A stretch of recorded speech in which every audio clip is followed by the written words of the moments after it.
এটা আমাদের জমি।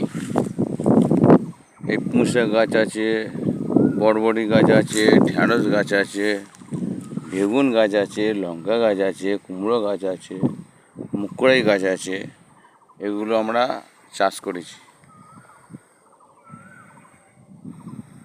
বুঝছো বন্ধুরা, এই চাষ করলে ফল ভালো পাওয়া যায়। তোমরা চাষ করলে তোমরাও পাবে, তোমরাও ফল পাবে। ঠিক আছে বন্ধুরা, গুড আফটারনুন, তোমরা সব ভালো থেকো, রাখছি।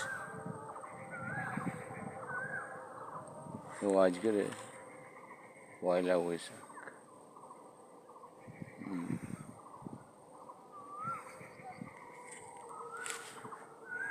ঠিক আছে।